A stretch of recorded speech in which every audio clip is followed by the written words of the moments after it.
क्या आपने कभी किसी को उड़ते देखा है? नहीं, मैं हवाई जहाज की बात नहीं कर रहा। मैं बात कर रहा हूं उस इंसान की जिसने अपनी दौड़ से पूरी दुनिया को चौंका दिया था, जिसने घड़ी से तेज भागकर साबित किया था कि इंसानी हिम्मत की कोई सीमा नहीं होती। उसका नाम था यूसेन बोल्ट, जिसे दुनिया जानती है लाइटनिंग बोल्ट के नाम से। जमैका का एक छोटा सा गांव शेयरवुड कंटेंट, वहां 21 अगस्त 1986 को एक बच्चा पैदा हुआ था। उसका नाम रखा गया यूसेन सेंट लियो बोल्ट। उसकी मां थी जेनिफर और पिता थे वेल्सी। वो दोनों किसान थे। उनका परिवार छोटा था और सपने और भी छोटे थे, लेकिन उस बच्चे में कुछ अलग था। बचपन में बोल्ट को क्रिकेट से बहुत प्यार था। वो हमेशा कहता था, मैं बड़ा होकर ब्रायन लारा बनूंगा, लेकिन भगवान को कुछ और मंजूर था। एक दिन स्कूल में स्पोर्ट्स डे हो रहा था। बोल्ट ने मजे में भाग लिया। कोच की उस पर नजर पड़ी और फिर वही कोच बोला, तुम्हें तो दौड़ना चाहिए, तेज दौड़ना चाहिए। धीरे धीरे स्कूल से निकलकर जिला स्तर पर, फिर राज्य स्तर पर दौड़ें शुरू हुई और हर दौड़ में यूसेन पीछे नहीं, सबसे आगे होता था।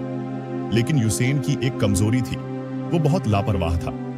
कभी कभी अभ्यास करना छोड़ देता, कभी मस्ती करता, खाना अनहेल्दी खाता, पर उसकी स्पीड ऐसी थी कि सब माफ कर दिया जाता। वर्ष 2002 में हुआ इंटरनेशनल धमाका। यूसेन की उम्र थी सिर्फ 15 साल और तब वर्ल्ड जूनियर चैंपियनशिप में उसैन बोल्ट ने 200 मीटर की दौड़ में गोल्ड मेडल जीता। पूरा जमैका झूम उठा। वो सबसे कम उम्र के विश्व चैंपियन बन चुके थे। लेकिन तभी उसके लाइफ में एक तूफान आया। 2004 में उनकी पीठ में गंभीर चोट लग गई। उनके स्पाइन में दिक्कत आ गई। कई लोग बोले, अब ये लड़का कभी तेज नहीं दौड़ पाएगा। और यहां से शुरू होती है उसैन बोल्ट की असली कहानी। 2004 से 2007 तक बोल्ट लगातार चोटों से जूझते रहे। वो अभ्यास नहीं कर पा रहे थे। वो हर बार रेस से पहले ही बाहर हो जाते। टीवी पर सब आलोचक कहते, ये बस एक तारा था, अब डूब गया। स्पीड से ज्यादा इसे सोशल मीडिया और पार्टीजन से प्यार है। लेकिन उसैन ने एक दिन खुद से वादा किया, अब मैं उड़ूंगा, दौड़ूंगा नहीं। उन्होंने ट्रेनिंग शुरू की, खून पसीना बहाया, खाना, सोना, उठना, सब कुछ बदल दिया। अब वो दिन आया जब दुनिया को बिजली का झटका लगा। साल 2008 में बीजिंग ओलंपिक्स था। 100 मीटर दौड़ थी। सारे खिलाड़ी फॉर्म में थे। दुनिया देख रही थी। रेस शुरू हुई। अब ये वो घड़ी थी जब 9.69 सेकंड में यूसेन बोल्ट ने रेस पूरी की और वर्ल्ड रिकॉर्ड बन गया। लेकिन सबसे खास बात, वो आखिरी 20 मीटर में दौड़ नहीं रहा था। वो कैमरे में देखकर मुस्कुरा रहा था। दुनिया दंग रह गई। ऐसा आत्मविश्वास, ऐसा स्पीड कभी किसी ने नहीं देखा था। फिर आया 200 मीटर, फिर से वर्ल्ड रिकॉर्ड, फिर 4 बार 100 मीटर रिले, फिर से गोल्ड। अब आया वो साल जब यूसेन बोल्ट दुनिया का सबसे तेज इंसान बन गया। साल 2009 बेर्लिन वर्ल्ड चैंपियनशिप था।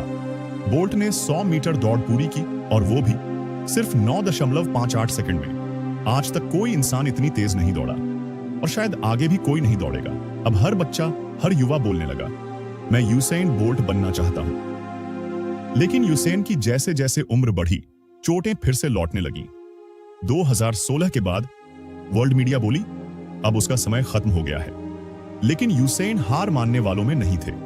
उन्होंने एक आखिरी बार कोशिश की, 2017 विश्व चैंपियनशिप, लेकिन वे हार गए। लोग हंसने लगे, बोले, लीजेंड अब गिर गया। बोल्ट ने एक आखिरी रेस में भाग लिया। 4 बार 100 मीटर रिले, पर वो बीच में गिर पड़े। हैमस्ट्रिंग खिंच गया। पूरा स्टेडियम चुप, फैंस रोने लगे। लेकिन यूसेन उठे, लंगड़ाते हुए, मुस्कुराते हुए, और रेस पूरी की। क्योंकि उनका मानना था, एक चैंपियन कभी बीच में रेस नहीं छोड़ता।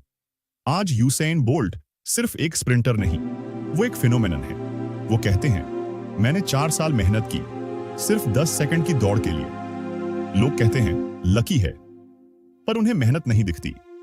यूसेन बोल्ट की कहानी हमें बताती है कि आपका रंग, गांव, गरीबी, शरीर की बनावट, कुछ भी हो, अगर जज्बा है तो आप खुद को लाइटनिंग बना सकते हैं। वो लड़का जो पहले स्कूल में शरारती था, जिसे डॉक्टरों ने कहा था कि इसकी पीठ खराब है, वही आज दुनिया का सबसे तेज इंसान कहलाता है। कभी मत रुकिए, कभी हार मत मानिए, और कभी मत सोचिए कि आप कमजोर हैं, क्योंकि अगर उसैन बोल्ट दौड़ सकता है तो आप भी उड़ सकते हैं।